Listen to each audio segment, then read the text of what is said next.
क्या होता है जब कन्या अपने घर को छोड़ करके मायके से ससुराल जाती है तो उसे पीड़ा होती है, कष्ट होता है। तो भाई क्या करता है, कई बार ससुराल तक छोड़ने के लिए साथ साथ जाता है। तो कंस जो है स्वयं रथ को हाँक रहा था, लेकिन उस समय क्या हुआ, एक आकाशवाणी आकाश से सुनाई दी। उस आकाशवाणी ने कंस से कहा, अरे मूर्ख कंस, तू अपनी बहन के रथ को हाँक रहा है, लेकिन तुझे यह ज्ञान नहीं है कि देवकी का 8वां पुत्र तुम्हारे वध का कारण बनेगा। तो कंस जो है तुरंत भयभीत हो गया। उसने रथ की लगाम छोड़ दी और जिस हाथ से उसने लगाम पकड़ी थी उसी हाथ से उसने देवकी के बालों को खींचना शुरू किया। दूसरे हाथ से उसने अपनी तलवार निकाल ली और तुरंत उस अबला कन्या अपनी बहन का वध करना चाहता था।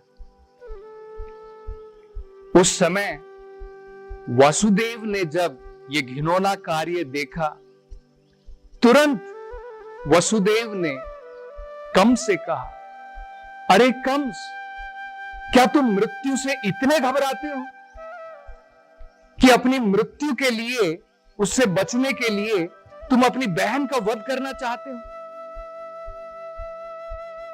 उस समय वसुदेव ने एक उपाय किया और बड़े ही महत्वपूर्ण आत्म साक्षात्कार, आध्यात्मिक ज्ञान कंस को प्रदान किया। बड़े ही सुंदर उन्होंने कंस को उपदेश दिए। उन्होंने 3 बड़ी महत्वपूर्ण बातें कही। हम इसे ध्यान से सुन सकते हैं, समझ सकते हैं, बड़ा ही श्रेष्ठ है। पहला, उन्होंने कंस को समझाया। उन्होंने कंस से कहा कि जब कोई भी जीव इस संसार में जन्म लेता है, जन्म लेने के पश्चात उसकी मृत्यु निश्चित हो जाती है। अगर आज हम 25 साल के हैं, मतलब हम 25 साल अपनी उम्र खो चुके हैं, मृत्यु के नजदीक हैं। तो इस परिस्थिति में जब हम इस शरीर को छोड़ करके अगला शरीर धारण करेंगे तो भला मृत्यु से क्यों घबराना। दूसरा, उन्होंने कंस से कहा कि जीव तभी अपने शरीर को छोड़ता है जब उसका नया शरीर तैयार हो जाता है। ठीक उसी प्रकार से, जिस प्रकार से रेशम का कीड़ा, आपने देखा होगा वो कैसे चलता है, पहले आगे का अपना सर आगे लगाता है, पीछे से अपने जो है पीछे के भाग को उठाता है और इस प्रकार से रेंग रेंग कर चलता है। यह भी उदाहरण दिया जाता है, हम जब अपने कदम रखते हैं सामने, जब हम आगे का कदम रख लेते हैं उसके पश्चात ही हम पीछे का कदम उठाते हैं। ठीक इसी प्रकार से जब हमारा आगे का शरीर तैयार हो चुका है तभी जाकर के हम इस वर्तमान शरीर का त्याग करते हैं और अगला शरीर धारण करते हैं। तो यह भी बड़ा महत्वपूर्ण उपदेश वसुदेव ने कंस को दिया।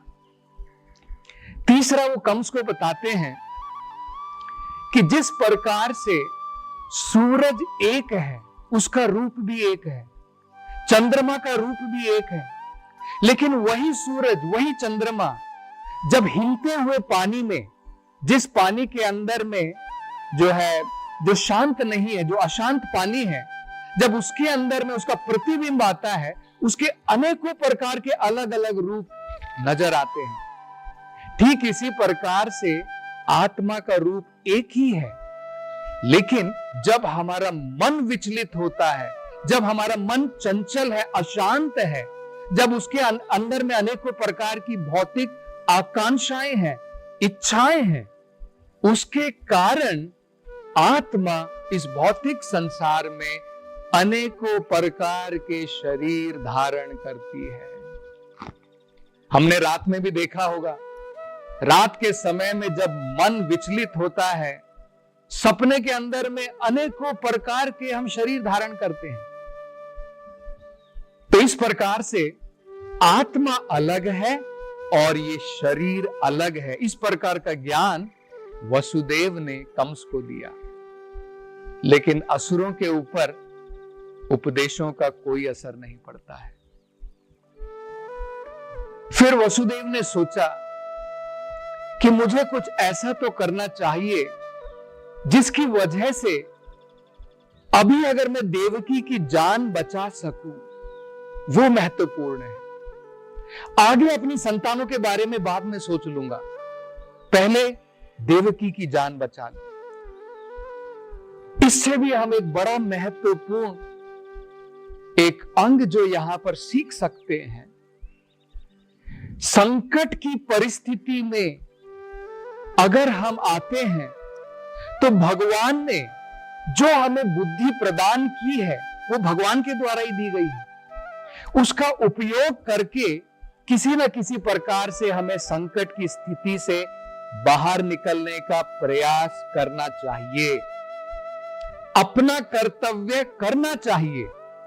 उसके बाद में भी अगर हम संकट की परिस्थिति से बाहर नहीं आ सकते हैं, उसमें फिर हमारा कोई दोष नहीं है, वो हमारे नियंत्रण में नहीं है। तो वसुदेव ने उसी प्रकार से अपना कर्तव्य पूर्ण किया। उन्होंने कंस से कहा, कंस, तुम्हें जो है देवकी से कोई भय नहीं है, देवकी तुम्हारा वध थोड़ी करेगी। देवकी का 8वां पुत्र आकाशवाणी के अनुसार तुम्हारा वध करेगा। और भविष्य को किसने देखा है? भविष्य में हमारे पुत्र होंगे नहीं होंगे, कौन जानता है। और मैं अपनी तरफ से यह वचन देता हूं कि देवकी के जितने भी पुत्र होंगे मैं सब ला करके तुम्हें सौंप दूंगा, तुम उनके साथ जो करना चाहते हो वो कर सकते हो। कंस को वसुदेव के वचनों के ऊपर बहुत भरोसा था। उन्हें पता था वसुदेव अपने वचनों के पक्के हैं, तो उसने तुरंत वसुदेव और देवकी को छोड़ दिया। कुछ समय के उपरांत देवकी ने जब पहले पुत्र को जन्म दिया, वसुदेव उस समय अपने पुत्र को स्वयं अपने हाथों से लेकर के जाते हैं और कंस को सौंप देते हैं। किन महान गुणों के द्वारा वसुदेव ने अपने पुत्र को स्वयं कंस को सौंप दिया, और कंस इस पुत्र के साथ क्या करेगा, ये हम कल की कथा में चर्चा करेंगे। हरे कृष्ण।